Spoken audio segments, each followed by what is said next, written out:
여러분 안녕하세요. 저희는 8살 딸 서아와 6살 아들 도윤이 이렇게 두 아이 키우고 있는 엄마 이지혜 아빠 김장근입니다. 반갑습니다. 반갑습니다. 사실 이렇게 아이 키우는 부모님들은 고민이 굉장히 많잖아요. 네. 아이 이제 키우면서 야 그래 뭐 처음부터 잘하는 부모가 어디 있어. 배우면서 하는 거지. 그러면서 책도 사고 뭐 인터넷에 검색도 많이 해보고 하는데 이게 검색 좀 해보다 보면은 너무 많아요. 맞아요. 거기서부터 또 고민이 시작이 되는 거죠. 예를 들면은 애가 막 다짜고짜 막 때를 쓰면서 울 때가 있잖아요. 있죠. 어떤 콘텐츠에서는 반응을 해주지 말라, 지나가라 라고 얘기하고 또 다른 콘텐츠에서는 애가 왜 그러는지 들어보고 공감해주고 미러링 해줘라. 야 이거 도대체 어떤 조언을 따라야 하나 늘 고민이 되더라고요. 그러니까요. 아마 뭐 이런 고민들, 이런 대화들 아마 대한민국의 많은 부모님들이 함께 지금 하고 계실 것 같습니다. 자, 그래서 오늘 이 특별한 자리에 이런 특별한 고민을 또 하고 계신 두 분을 또 모셨습니다. 어서 오세요. 어서 오세요. 네, 안녕하세요. 안녕하세요. 자, 한 분씩 좀 인사 부탁드릴게요. 네, 안녕하세요. 눈에 넣어도 아프지 않은 태토녀 딸 아이니와 애긴남 아들 단우를 키우고 있는 개그우먼 허민입니다. 반갑습니다. 반갑습니다. 네. 안녕하세요. 저는 듬직한 아들 지우와 예쁜 딸 지 두 남매를 키우고 있는 연기하는 배우 정현석이라고 합니다. 우리의 고민들을 해결해 주실 전문가를 모셨거든요. 음. 아주 어렵게 모셨어요. 어렵게 모셨죠. 서울 아산병원 소아정신건강의학과의 김효원 교수님 모셨습니다. 어서 오세요. 근데 오늘 이 자리에 출연하신 아주 특별한 이유가 있다고 들었어요. 네, 맞습니다. 이름하여 긍정양육 129 원칙이라고 하는데요. 129. 맞아요. 아니 제가 진짜 콘텐츠를 많이 찾아보는데 네. 긍정양육 129는 제가 처음 듣는 거거든요. 119는 들었는데 제가 처음 삐뽀 119. 네. 치카치카 333 뭐 이런 맞아요. 좀 들었어요. 아, 진짜 뭐 하나 해야 될 것 같은데 1, 2, 3인 줄 알았는데 129예요. 근데 사실 이 긍정양육 129 원칙은 제가 만든 건 아니고 보건복지부와 아동권리보장원 그리고 아이들의 권리를 생각하는 여러 전문가들이 힘을 합쳐서 마련한 원칙인데요. 우리가 아이를 양육하는 과정에서 이렇게 살짝살짝 찾아볼 수 있는, 꺼내볼 수 있는 힌트처럼 사용하시면 도움이 될 것 같습니다. 근데 우리 현석 씨 지금 표정이 아까 처음이랑 좀 달라요. 왜요? 예. 그 무울이 찾아온 것 같아요. 긍정 양육 막 이렇게 나오니까 저는 이미 지났는데 어. 긍정적으로 키우지 못했다는 걸 약간 확인 사살 받는 게 아닌가 막 이런 막 두려움이 너무 커가지고. 아직 안 드셨고요. 지금 뭐 저도 부모님들 많이 만나러 다니다 보면 벌써 늦은 거 아니에요? 저 이제까지 그렇게 못 키웠는데요. 이런 말씀 되게 많이 듣거든요. 고민하는 부모님들이 다 좋은 부모님이라고 생각을 하거든요. 그래서 너무 내가 잘못하고 있는 거 아닌가 이런 생각하시지 말고 뭔가 노력하고 고민하는 것만으로도 이미 잘하고 있다. 훌륭한 부모이다. 그리고 지금부터 좋은 부모가 되자. 그런 마음 가져보시면 좋을 것 다행히 같습니다. 토닥토닥 서로 토닥토닥. 네. 아니 늦지 않았어. 잘하고 있다. 맞아요. 이게 좋은 부모가 되자. 음. 오늘부터. 정말 간단한 몇 마디인데도 뭔가 힘이 나는 것 같죠? 이렇게 힘이 나고 좋은 말은 한번 크게 외쳐봐야 돼요. 어, 다 함께 한번 외쳐볼까요? 네. 예. 좋은 부모가 되자! 오늘부터! 이렇게 외치니까 진짜 다시 좀 잘할 수 있을 것 같은 약간 부모력, 부모 힘 이런 게 좀 생기네요. 부모력이란 단어 너무 좋네요. 부모 노력으로 바꿔서 들을 수 노력. 있을 것 같은데 프로그램 네. 좀 본격적으로 시작을 해볼까요? 행복한 우리 아이 행복한 엄마, 아빠. 그리고 행복한 우리 가족을 위한 대한민국 양육교육 프로젝트 오늘부터 긍정양육 지금 시작합니다.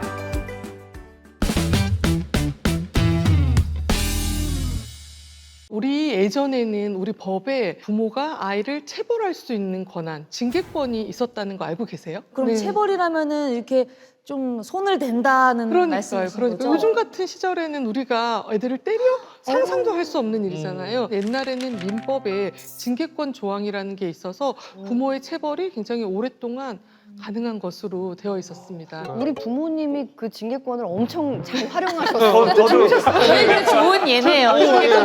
빨간 구두 주걱이 다 걸려있어요. 그렇죠. 잘 자랐잖아요.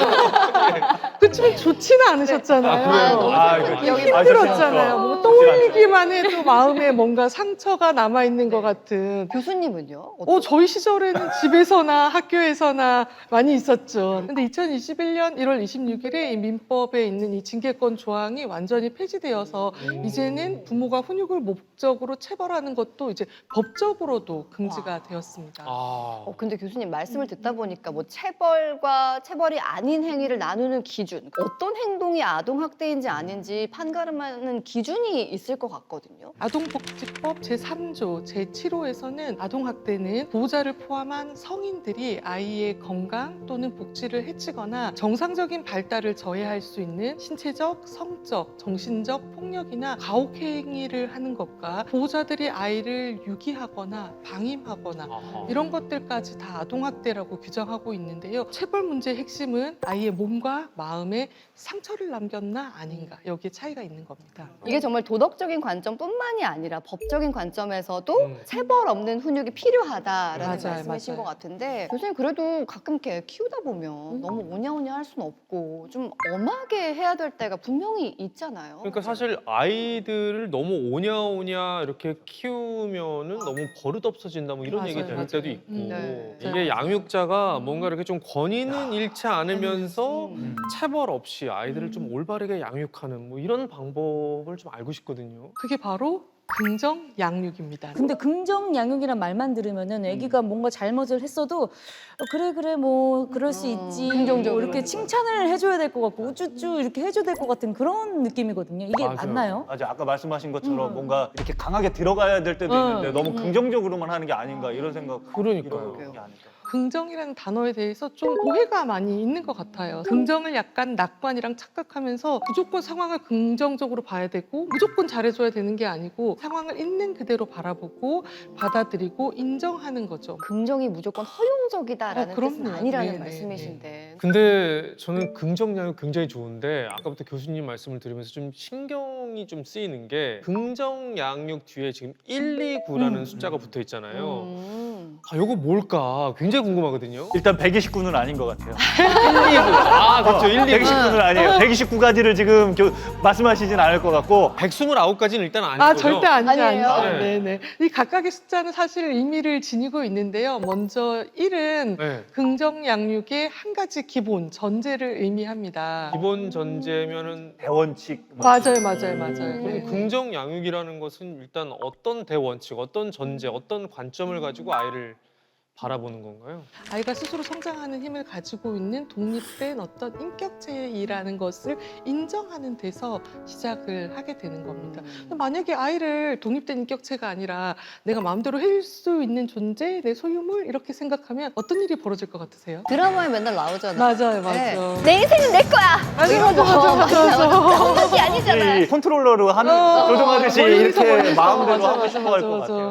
맞아. 그런 경우도 있는 것 같아요. 그러니까 내가 못했고 내가 좀 부족했는데 맞아. 너는 나처럼은 살지 않아야 되는데 그러면서 막 또 강요하게 돼. 맞아, 약간 대리만족 요즘 같이. 말로 약간 가스라이팅처럼 어, 내가 맞아, 의도하는 맞아. 거대로 하게 만드는 맞아, 그런 맞아. 게 되지 않을까 싶기도 한데. 지금 말씀해 주신 것들이 다 아이를 약간 독립적인 존재로 보지 않고 내가 마음대로 하려고 할 때 일어나는 일들인데 아이들을 키울 때 우리가 되게 조심해야 되는 그런 것들이고 우리가 아이를 키울 때 기본적으로 이런 마음만 잘 가지고 있어도 잘 키울 수 있는 그런 것일 것 같아요. 네. 아니, 이 기본 전제만 제대로 숙지하고 있어도 방향을 좀 잡을 수 있을 것 같아요. 맞아요. 내가 이게 맞나? 틀렸나? 이렇게 생각할 때 내가 우리 아이를 우리 아이 중심으로 아이를 독립된 개체로 인격체로 잘 바라보고 있나? 이런 생각만 해도 조금 더 방향을 찾으실 때 도움이 되실 것 같아요. 네. 지금부터라도 이 자녀를 네. 독립적인 인격체로 인정하는 것만으로도 건강한 결과들이 따라올 수 있다라는 거죠. 네. 자 그러면은 이제 129 원칙의 1은 말씀을 해주셨고 네. 이제 숫자 2가 또 궁금해지는데 2는 또 어떤 걸 의미하는 걸까요?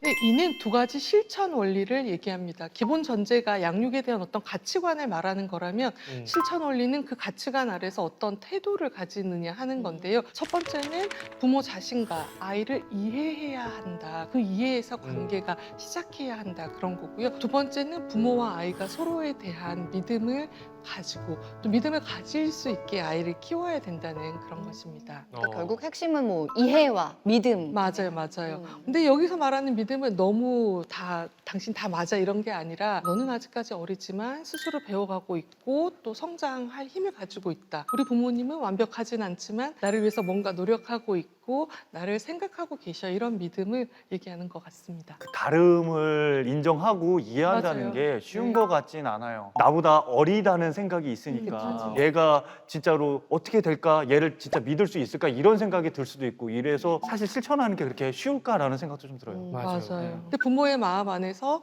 뭔가 나도 노력하고 있고 나도 나름대로 애쓰고 있는 그럭저럭 괜찮은 부모야 이런 마음과 우리 아이도 자기가 스스로 잘 성장할 수 있는 지금 완벽하진 않지만 지금의 문제를 좀 이겨내고 극복하고 잘 자랄 수 있는 아이야 이런 믿음이 있으면 아이들이 잘 자랄 수 있지 않을까 생각해 봅니다. 긍정양육 129 지금 이야기를 듣다 보니까 네. 아 그렇구나라고 뭔가 이렇게 지금 수긍이 많이 되는 부분이 있는데 자 이제 숫자 9로 넘어가야 되는데 너무 많아, 너무 많아. 1, 2는 지금 한 개, 두 개였는데 9는 뭔가 엄청 많을 것 같아가지고 좀 걱정이 돼요. 숫자 9는 이런 이해와 믿음을 바탕으로 실제로 어떻게 행동으로 옮길 수 있는지 그런 9가지 실천 방법을 말하는 건데요. 네. 하나씩 짚어볼게요. 첫 번째는 아이를 아는 거예요. 자녀 알기. 알기. 자녀 알기. 아이마다 타고난 기질도 다르고 성격도 다르고 발달의 속도나 수준도 다르니까 우리 아이가 어떤 아이인지 잘 알고 있어야 양육을 잘 할 수 있다는 거고요. 두 번째는 나를 잘 알자는 거죠. 나를 돌아보기. 이건 부모인 나 자신을 이해하자는 거죠. 부모로서의 나 자신은 어떤 사람인지 내가 어떨 때 화가 나는지 어떨 때 기분이 좋은지 이런 걸 돌아보다 보면 좀 긍정 양육을 잘 할 수 있게 됩니다. 세 번째는 많이 들어보셨을 것 같은데요. 경청하고 공감하기. 우리 아이가 말하는 것들을 적극적으로 들어주고 아이의 감정에 공감해 주다 보면 자연스럽게 아이의 마음도 알게 되고 아이가 나와 다른 독립적인 인격체라는 것도 깨달을 수 있습니다. 그리고 네 번째는 관점 바꾸기인데요. 우리가 혹시 누군가를 이해하게 됐을 때 어떤 일이 일어나는지 뭐 한번 생각해 보실까요? 제가 경험이 있으니까 네, 어, 네, 네. 네. 아. 하루는 애가 와가지고 방에 들어가서 누워가지고 계속 이렇게 미기적거리고 있는 거예요. 핸드폰 보면서 뭐 이것저것 보고 그래서 얼른 치우고 책 좀 봐. 알았어요 하고서 한참 하고서 와보니까 똑같은 그 자세예요.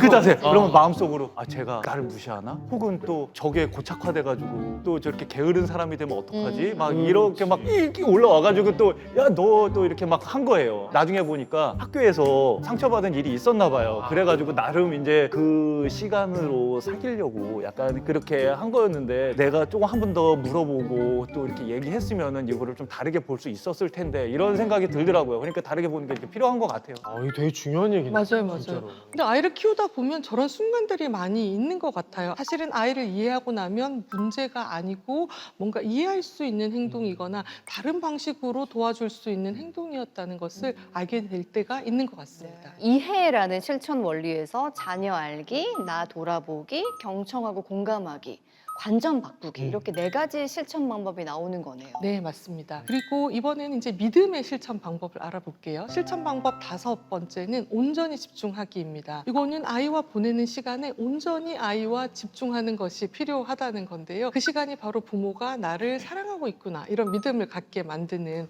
그런 거죠. 네. 근데 저는 이렇게 반대로 느낄 때도 좀 있는 것 같아요. 어떤 부분이요? 무조건 아빠보단 날 좋아한다. 내가 우리 집에서 날 제일 좋아한다. 이런 거 느끼는 순간들이 있어요. 아빠가 또 가가지고 온전히 또 자기가 한쪽으로. 그럴 때 아이와 조금 더 집중해서 아이에게 전념해서 귀 기울여서 이야기를 듣거나 뭐 놀이를 하거나 즐거운 시간을 함께 보내는 경험을 하면 좋을 것 같고요. 그런 과정에서 아이들도 아 부모가 나를 정말 사랑하고 있구나 이런 생각도 하게 되고 또 부모로서 우리도 내가 잘하고 있구나 이런 느낌, 사랑받고 있구나 이런 느낌을 받을 수 있기 때문에 되게 좋을 것 같습니다. 그리고 6번째는 일관성 유지하기예요. 일관성. 아, 근데 이게 그게 제일 어려운 것 같죠? 아이들 키우면서가 제일 어려운 건 가끔씩 한번 올라오거든요. 그리고 또 중요한 게 아이를 키울 때 어떤 원칙, 뭐 예를 들면 게임, 스마트폰 이런 것들을 포함해서 아빠는 안 된다고 했는데 엄마가 해줄 수도 있고 너는 하지마 해놓고 나는 계속. 맞아 그럴 수도 있어요. 맞아요. 가능하면 일관된 원칙과 일관된 어떤 자세 그런 걸 유지해 주는 게 아이들이 좀 더 믿고 따르고 자신의 행동을 아 이런 사람이 되어야 되겠다 이런 방향을 세워가는데 훨씬 좋을 것 같습니다. 우리가 아이를 키우다 보면 우리도 사람이니까 약속한 걸 잘 못 지키거나 네. 우리도 실수를 하거나 욱하시거나 이렇게 하실 수 있잖아요. 그럴 때 어떻게 하면 좋을까요? 이게 참 어려운 일이긴 한데 인정을 하면은 되는데 때로는 대인배. 인정이 좀 있어요. 제일 네. 어려워요. 어른인 우리가 실수한 것을 애한테 인정해도 되나? 권위를 잃어버리는 게 아닐까? 그런데 또 아이들 앞에서 우리가 실수를 인정하는 것이 아 부모도 실수를 할 수 있구나. 그리고 실수를 하면 인정을 하는 게 맞는 거구나. 고치면 되는 거구나. 오히려 부모가 더 신뢰할 수 있는 존재로 아이에게 받아들여질 수 있는 바람직한 그 모습을 보여주는 건 그렇죠. 네네, 맞습니다. 그리고 8번째는 같이 성장하는 겁니다. 조그만한 걸음마 하는 아이였을 때, 유치원 다닐 때, 초등학교 다닐 때, 그리고 사춘기 아이일 때 우리 역할이 달라져야 되는 거죠. 우리가 아이의 발달 단계에 맞게 이런 역할을 해줄 때 또 아이들도 자기 발달 단계에 맞게 잘 성장할 수 있을 것 같습니다. 마지막 드디어 9번째인데요. 9번째. 9번째. 네, 함께 키우기입니다. 요즘 부모님들은 다 우리가 스스로 슈퍼맘, 슈퍼데디라고 생각하는 것 같아요. 뭐든지 다 해주려고 그러고 혼자서 다 하려고 그러고 완벽하게 하려고 하고 그런데 사실 아이를 키우는 건 너무 힘든 일이라 우리가 혼자서만 하기가 어려운 것 같아요. 주변 사람 혹은 뭐 저 같은 전문가들에게 도움을 받으시면 좋을 것 같습니다. 이런 원칙들을 좀 정리를 해보면은 믿음이라는 실천 원리에서 온전히 집중하고 일관성도 좀 유지하고 내가 잘못했다는 거 좀 인정하고 함께 키운다는 거를 좀 받아들이면서 내가 슈퍼맨, 슈퍼우먼이 아니라는 거 좀 인정하고 자 이렇게 하다 보면 정말 실천 방법들이 벌써 5가지나 나왔어요. 그래서 우리가 앞으로 영유아기, 아동기, 그리고 청소년기 이렇게 세 시기로 나누어서 각 단계에서 발생하는 문제 상황들을 좀 살펴보고 우리가 직접 이런 긍정 양육 129 원칙의 9가지 실천 방법을 적용해 보는 시간들을 가지도록 하겠습니다. 네. 우리가 이론적으로는 이제 배웠으니까 음. 긍정약육 129 원칙을 연습하는 시간이 되겠네요. 맞아요. 항상 우리 배운 것을 연습해서 몸에 익힐 수 있도록. 네. 기대가 됩니다. 네. 예. 자, 그럼 지금까지 우리가 긍정양육 129 원칙을 알아봤는데요. 오늘은 네. 여기서 마치겠습니다. 함께 인사할까요? 행복한 우리 아이 행복한 엄마, 아빠. 그리고 행복한 우리 가족을 위한 대한민국 양육교육 프로젝트 오늘부터 긍정 긍정 양육! 네. 다음 시간에 다음 시간에 만나요. 뵙겠습니다. 안녕.